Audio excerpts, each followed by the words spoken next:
Well, good morning, or good evening, or good afternoon, whenever you're watching this. It's still quite hot. I'm going to pick up where we left off with our reading. As you can see, Ron Weasley is here to join us today. He's quite little. He's tucked up in my scarf. I'm actually going to take this hat off. It is not comfortable. Oh, look at that. Fresh hat hair. Oh, well. All right. So I'm picking up where we left off. Harry just explained his plan to go in there and to get that stone before anybody else can, particularly Snape. All right. After dinner, the three of them sat nervously apart in the common room. Nobody bothered them. None of the Gryffindors had anything to say to Harry anymore after all. This was the first night he hadn't been upset by it. Hermione was skimming through all her notes, hoping to come across one of the enchantments that they were about to try to break. Harry and Ron didn't talk much. Both of them were thinking about what they were about to do. Slowly, the room emptied as people drifted off to bed.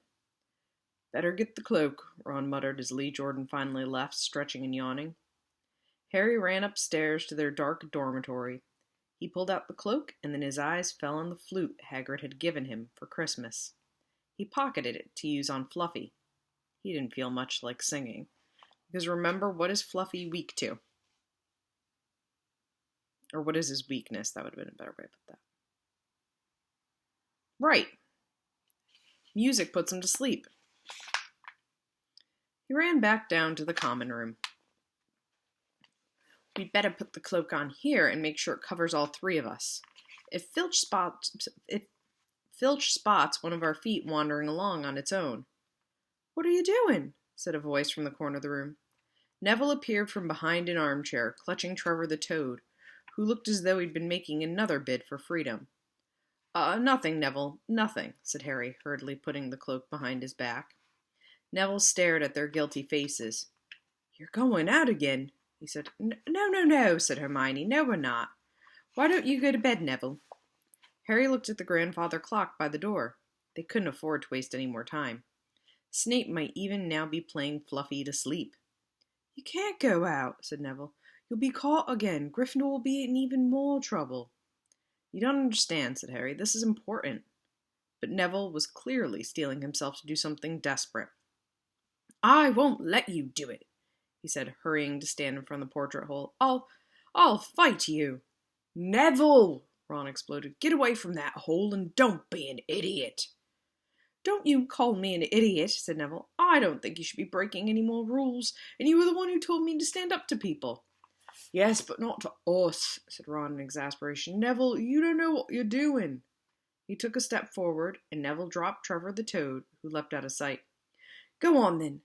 Try and hit me," said Neville, raising his fists. "I'm ready." Harry turned to Hermione. "Do something," he said desperately. Hermione stepped forward.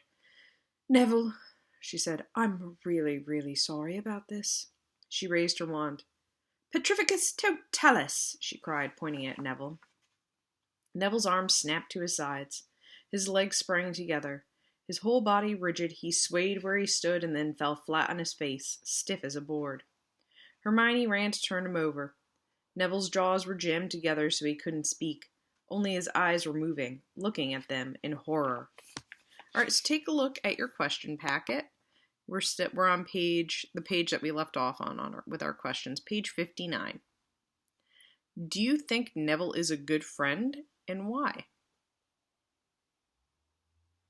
So you can pause the video, answer that question, think about what Neville's trying to do.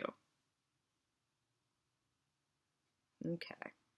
All right, so even though they all support Harry in different ways, they are all showing that they can be good friends. Even though Neville's trying to stop them, he's trying to protect them. And sometimes you have to go against your friends to keep them safe. All right, so I'm going to pick up with our reading. "What have you done to him?" Harry whispered. "It's the full body bind," said Hermione miserably. "Oh, Neville, I'm so sorry." "We had to, Neville. No time to explain," said Harry. "You'll understand later, Neville," said Ron as they stepped over him and pulled on the invisibility cloak. But leaving Neville lying motionless on the floor didn't feel like a very good omen. In their nervous state, every statue's shadow looked like Filch. Every distant breath of wind sounded like Peeves swooping down on them. At the foot of the first set of stairs, pardon me, they spotted Mrs. Norris skulking near the top. "Oh, let's kick her. Just this once," Ron whispered in Harry's ear, but Harry shook his head. As they climbed carefully around her, Mrs. Norris turned her lamp-like eyes on them, but didn't do anything. They didn't meet anyone else until they reached the staircase up to the third floor. Peeves was bobbing halfway up, loosening the carpet so that people would trip. So remember, Peeves is a ghost that haunts the castle and he likes to create mischief. That's kind of his thing.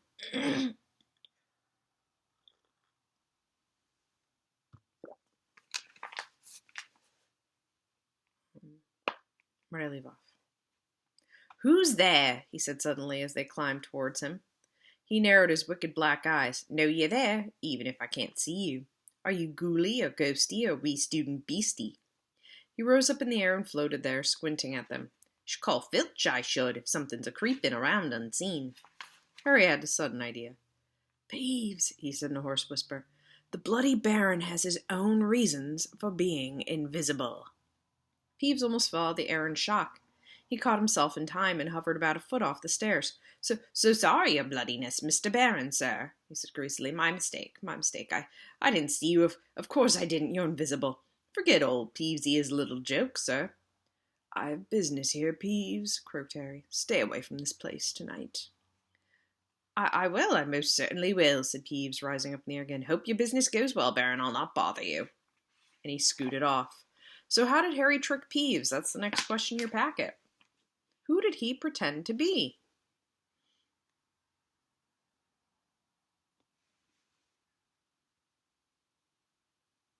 So that's right, he pretended to be the Bloody Baron. And why did he do that? How does Peeves seem to feel about the Bloody Baron? Yep, so you can pause the video, get that down, and when you restart, I'll be reading to you once again, and we're going to look at some challenges. Because to get the Sorcerer's Stone, Harry, Hermione, and Ron have to face many challenges. So there's a chart on the next page, and you're going to describe how they overcome these obstacles. "Brilliant, Harry," whispered Ron. A few seconds later, they were there, outside the third-floor corridor, and the door was already ajar. "Well, there you are," Harry said quietly. "Snape's already got past Fluffy." Seeing the open door somehow seemed to impress upon all three of them what was facing them. Underneath the cloak, Harry turned to the other two. "If you want to go back, I won't blame you," he said. "You can take the cloak. I won't need it now." "Don't be stupid," said Ron.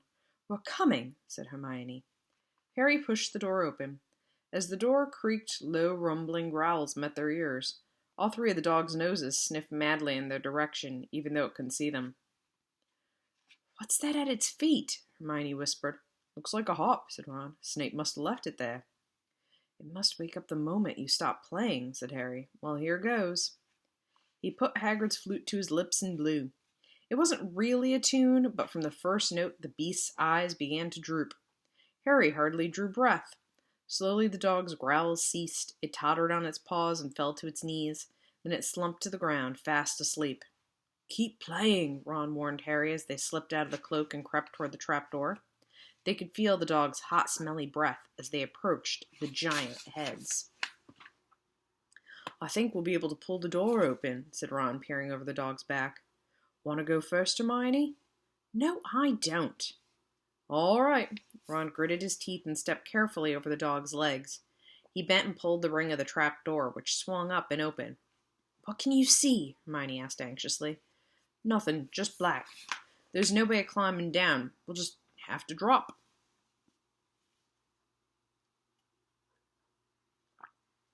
Harry, who was still playing the flute, waved at Ron to get his attention and pointed at himself. "You want to go first? Are you sure?" "You want to go first? Are you sure?" said Ron. "I don't know how deep this thing goes. Give the flute to Hermione so she can keep him asleep." Harry handed the flute over. In the few seconds' silence, the dog growled and twitched, but the moment Hermione began to play, it fell back into its deep sleep. So, how did they get past Fluffy? What'd they have to do?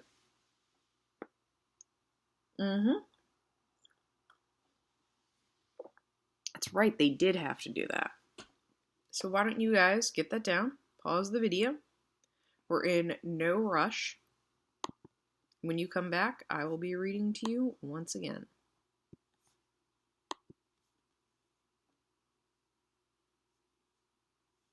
All right.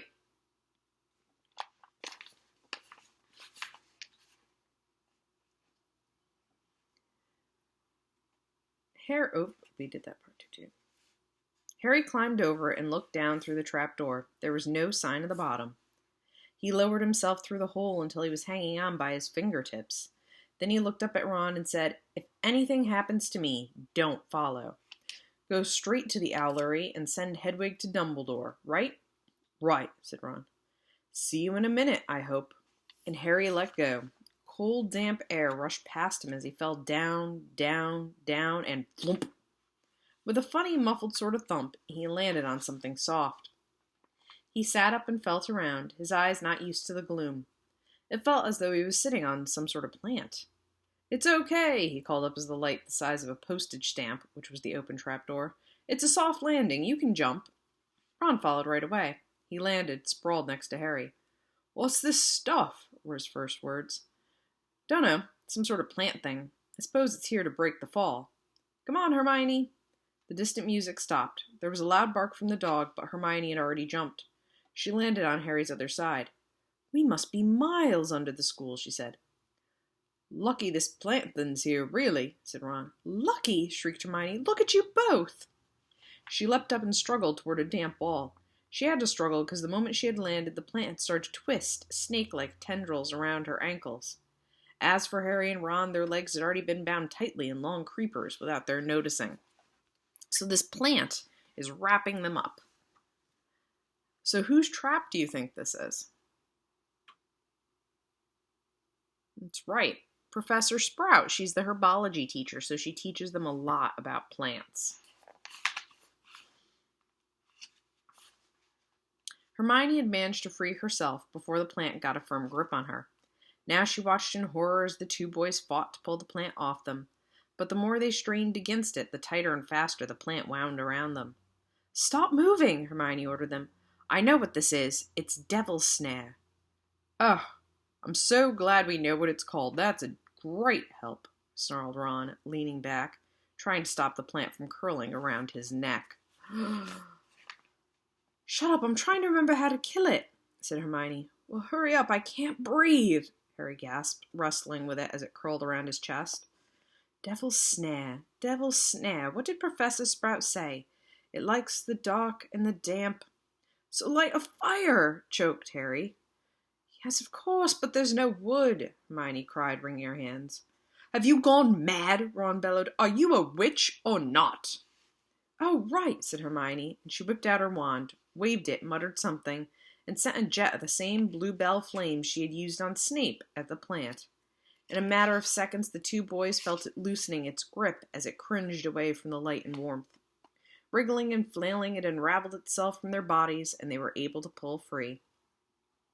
"Lucky you pay attention in herbology, Hermione," said Harry as he joined her by the wall, wiping sweat off his face.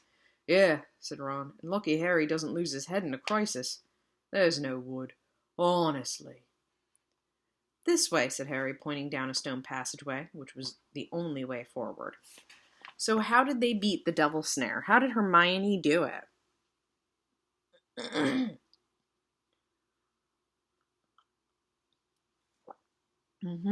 That's right.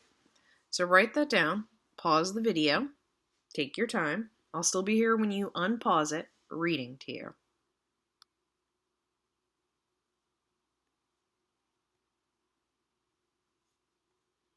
And you'll be on the next page. Wow. Pardon me. You'll be on the next page in your packet. So you're going to want to flip that over. I just woke up a little bit ago, so my throat's still scratchy.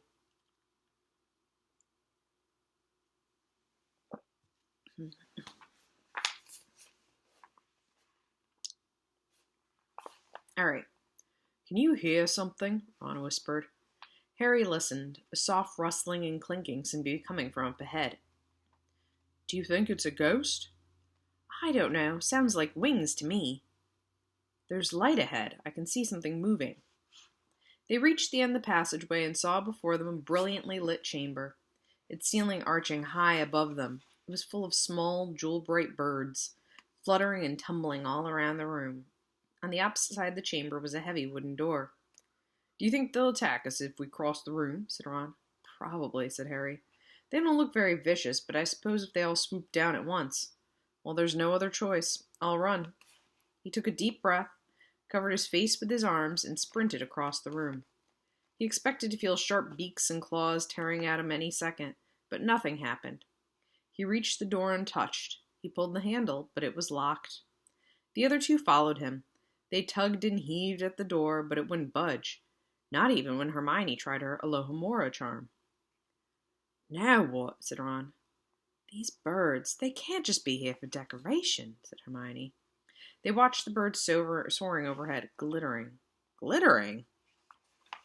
They're not birds, Harry said suddenly. They're keys, wing keys. Look carefully. So that must mean... He looked around the chamber while the other two squinted up at the flock of keys. Yes, look, broomsticks. We've got to catch the key to the door. But there are hundreds of them. Ron examined the lock on the door. We're looking for a big old-fashioned one. Probably silver, like the handle. They each seized a broomstick and kicked off into the air, soaring into the midst of the cloud of keys. They grabbed and snatched, but the bewitched keys darted and dived so quickly it was almost impossible to catch one. So who do you think is going to be the best one at this?